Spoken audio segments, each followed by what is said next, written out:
तो भक्तों, राधे राधे सभी को। कैसे हो आप सब लोग? बहुत अच्छे होंगे। तो आज देव उठनी एकादशी है, इसलिए हमारे कार्तिक मास की कथा प्रारंभ करते हैं। तो ध्यानपूर्वक सुनना। ब्रह्मा जी बोले, हे मुनिस्तम, पापों को दूर करने वाली, पुण्यों को बढ़ाने वाली, बुद्धिमानों को मोक्ष देने वाली प्रबोधिनी एकादशी का महत्व सुनो। हे विप्रेंद्र, भागीरथी गंगा पृथ्वी पर तभी तक गरजती है जब तक पापों को नाश करने वाली कार्तिक में प्रबोधन एकादशी नहीं होती। तीर्थ, समुद्र, सरोवर सभी तक गरजते हैं जब तक कार्तिक की प्रबोधनी एकादशी नहीं आती। हजार अश्वमेघ और 100 राजसूय यज्ञ का फल मनुष्य को प्रबोधनी उपवास से मिलता है। नारद जी बोले, एक बार भोजन से भक्त नक्त भोजन और उपवास से क्या पुण्य होता है, सो मुझसे कहिए। ब्रह्मा जी बोले, एक बार से एक जन्म का पाप सायकाल भोजन करने से तीर्थ आ जाते हैं और वही ज्ञानी योगी भोजन करने से 2 जन्मों के पापों और उपवास से 7 जन्म के पापों का नाश होता है। हे पुत्र, सुमेरु और मंदराचल पर्वत के समान पापों को भी यह एकादशी भस्म कर देती है।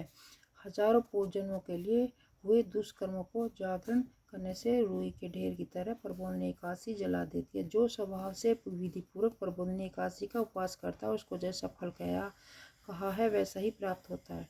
व्रत को बिगाड़ने वाला जो अधम ब्राह्मण पर स्त्री गमन करता है, उसके संतान नहीं होती। जो गुरु और ब्राह्मणों को अहंकार दिखलाता है, उसका पुण्य शीघ्र ही नष्ट हो जाता है और धन संतान नहीं होती। जो नीच मनुष्य साधु का अपमान करके प्रसन्न होते हैं, जो अपमान करने वालों को नहीं रोकते, वे अपने कुल का नाश देखते हैं। इसलिए जिससे संसार में निंदा न हो, तो ऐसा कोई बुरा काम नहीं करना चाहिए। अच्छे कर्म करने चाहिए जिससे धर्म नष्ट न हो। कोई अपने मन में ये सोचते हैं कि हम प्रबोधन का व्रत करेंगे, तो ऐसा विचार करने से ही उनके 100 जन्म के पाप नष्ट हो जाते हैं। जो कोई प्रबोधन की रात्रि को जागरण करता है, वह बीते हुए वर्तमान और भविष्य के 10,000 फलों को विष्णु लोक में पहुंचा देता है। तब सब तीर्थों में स्नान करने और गो स्वर्ण पृथ्वी का दान करने से फल नहीं मिलता, जो एकादशी के जागरण से फल मिलता है।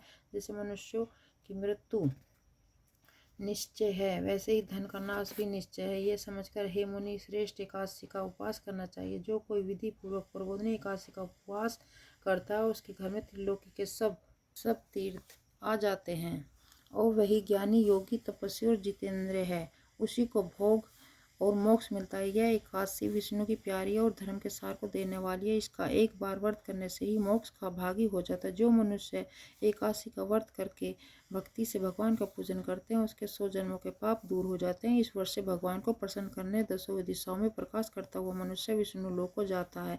यह प्रबोधिनी एकादशी धन धान्य को देने वाली और सब पापों को दूर करने वाली है। भक्ति पूर्वक इसका व्रत करने से कोई वस्तु दुर्लभ नहीं है। सूर्य चंद्र के ग्रहण में स्नान दान से जो फल होता है, उसमें 1000 गुना फल एकादशी के जागरण से मिलता है।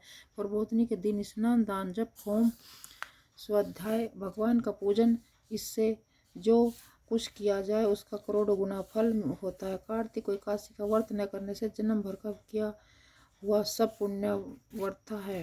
हे मुने, कार्तिक में मधुसूदन जैसे शास्त्र की कथा वार्ता से प्रसन्न होते हैं, वैसे यज्ञ और हाथी आदि दान से नहीं होते। जो मनुष्य कार्तिक में विष्णु की कथा को पूरी अथवा उसका आधा अथवा चौथाई श्लोक कहते हैं, वे सुनते हैं, सो गोदान का फल मिलता है। हे मुने, कार्तिक के महीने में सब धर्म को छोड़कर मेरे सामने उठकर बैठकर कथा कहनी और सुननी चाहिए। कल्याण के लिए अथवा धन के लोभ से जो कार्तिक में भगवान की कथा कहते हैं, वह अपने सैकड़ों कुलों का उद्धार कर देता है। जो भगवान के प्रबोध के दिन कथा कहते हैं, वे सुनते हैं मुने, उनको सप्तद्वीप युवा पृथ्वी के दान का फल मिलता है। फिर नारद जी बोले, हे स्वामी, एकादशी की विधि मुझसे कहो। जिस एकादशी की करने से जैसा फल मिले सो के भी कहिए। सुनकर ब्राह्मण बोले, हे द्विजोत्तम, एकादशी को प्रातःकाल उठकर दातुन करके स्नान करे, नदी, तालाब, कुआं, बावड़ी अथवा घर में स्नान करके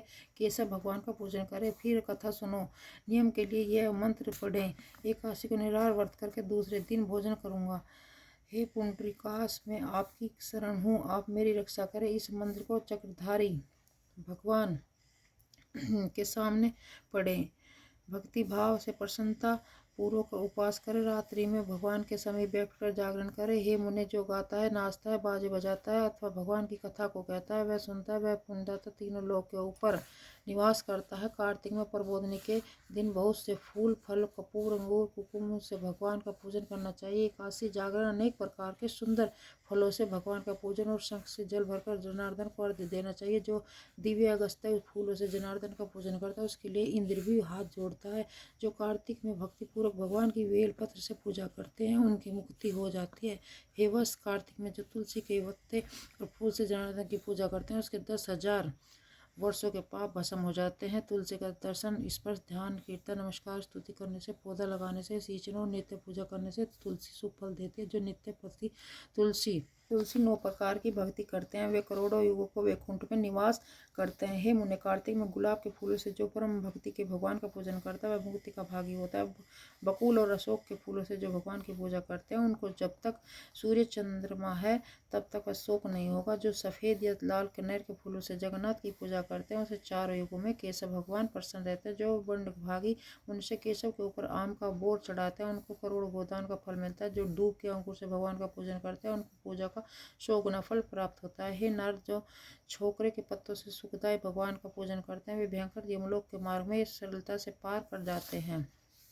हे विप्रसे, जो मनुष्य जनार्दन भगवान के ऊपर से कंकड़ी का फूल चढ़ाते हैं, उनको एक फल स्वर्ण चढ़ाने का फल मिलता है। जो मनुष्य सुनहरी केतकी का फूल जनार्दन भगवान पर चढ़ाते हैं, गरुड़ ध्वज भगवान उसके करोड़ों जन्मों के पापों को भस्म कर देते हैं। जो कुमकुम के समान लाल रंग की सुगंधित शतपत्री का फूल जगन्नाथ पर चढ़ाता है, उसको श्वेत द्वीप में निवास होता है। हे ब्राह्मण, इस प्रकार भक्ति मुक्ति को देने वाले से केशव भगवान का रात्रि में पूजन करके प्रातःकाल उठकर नदी के तट पर चला जाए, वहाँ स्नान और जप और नित्य कर्म करके घर जाकर विधि पूर्वक केशव भगवान का पूजन करे। व्रत की धारणा के लिए बुद्धिमान मनुष्य ब्राह्मण भोजन करावे, भक्ति युक्त चित्त से सिर झुकाकर क्षमा मांगे और दक्षिणा देनी चाहिए। हे राजन, नक्त भोजी मनुष्य अच्छे ब्राह्मणों को भोजन करावे, आयाचित नियम के सोन सहित बेल का दान करे। जिसने मांस भक्षण छोड़ दिया, उसको दक्षिणा सहित गुड़ देनी चाहिए। आंवले में से स्नान करने के नियम में दही और शहद देना चाहिए। जो फल छोड़े हो तो फल का दान करना चाहिए। तेल छोड़ा हो तो घी देना चाहिए। घी छोड़ा हो तो दूध देना चाहिए। अंत के छोड़ने के नियम में ये चावल देना चाहिए। हे राजन, भूमि पर सोने वाले को गदा और चादर समेत सैया देनी चाहिए। पत्तल पर भोजन करने वाले को बर्तन में घी भरकर देना चाहिए। मौन धारण करने वाले को घंटा, तिल और स्वर्ण देना चाहिए। और व्रत करने वाला मनुष्य ब्राह्मण को घी मिला हुआ समान भोजन कराना चाहिए। विष्णु के मंदिर में अथवा देव स्थान में नित्य दीपक जलाना चाहिए। नियम की समाप्ति में तांबे या सोन की बेली घी भरकर उसमें लाख बत्ती रखकर विष्णु के भक्त ब्राह्मण को देना चाहिए। ब्राह्मणों को नमस्कार करके विदा करे, फिर आप भोजन करें। 4 महीनों में जो छोड़ा है उसकी समाप्ति करें। हे राजन, जो बुद्धिमान इस प्रकार आचरण करता है, उसको अंत फल मिलता है, अंत में वैकुंठ को जाता है। आदि व्रत बिगड़ जाए तो मनुष्य अंधा व कोढ़ी हो जाता है। जो तुमने मुझसे पूछा था, हाँ मैंने तुमसे कहा, इसके पढ़ने और सुनने से गोदान करने का फल होता है। इसलिए भक्तों, अब हमारी कथा संपन्न हुई। अब आरती का समय है। आरती करते हैं एकादशी मैया की। तो शुरू करते हैं। ओम जय एकादशी, जय एकादशी, जय एकादशी माता। विष्णु पूजा व्रत को धारण कर सकती मुक्ति पाता। तेरे नाम गिनाऊं देवी, भक्ति प्रदान करनी। गण गौरव की देनी माता, शास्त्रों में नी। ओम जय एकादशी माता। माघशीष के कृष्ण पक्ष की सफला नामक है। शुक्ल पक्ष में होए पुत्र आनंद दिख रहे। ओम जय एकादशी माता। नाम सटलिता माघ मास में कृष्ण पक्ष आवे। शुक्ल पक्ष में जया कावे, विजय सदा पावे। ओम जय एकादशी माता। विजय फागुन कृष्ण पक्ष में शुक्ला आम्ल की। पाप मोचनी कृष्ण पक्ष में चैत्र मावल की। चैत्र शुक्ल में नाम कामदा धन देने वाली। नाम रुथनी कृष्ण पक्ष में बैसाख माहवाल। ओम जय एकादशी माता। शुक्ल पक्ष में होई मोहिनी अपराध ज्येष्ठ कृष्ण पक्षी। नाम निर्जला सब सुख करनी शुक्ल पक्ष रखी। योगिनी नाम आषाढ़ में जनो कृष्ण पक्ष वर्णी। ओम जय एकादशी माता। देव सैनी नाम गायो शुक्ल पक्ष धरनी। कामिका श्रावण मास में आवे कृष्ण पक्ष कहिए, श्रावण शुक्ला होय पुत्र आनंद से अधिक रहिए। काशी माता अजा भारत कृष्ण पक्ष की पर्वतनी शुक्ला, इंद्राश्विन शुक्ल कृष्ण पक्ष में वर्त में भवसागर निकला। पास सुकुंसा शुक्ल पक्ष में पाप हरण हारी मास, कार्तिक में आवे सुखदायक भारी। जय काशी माता देवधुनी शुक्ल पक्ष की सुखनाशक मैया, लोंद मास की करू विनती पार करो नैया। काशी माता शुक्ल लोंद में होए पत्नी सुख दुख दरंदी हरनी, परमा कृष्ण पक्ष में होती जन मंगल करेनी।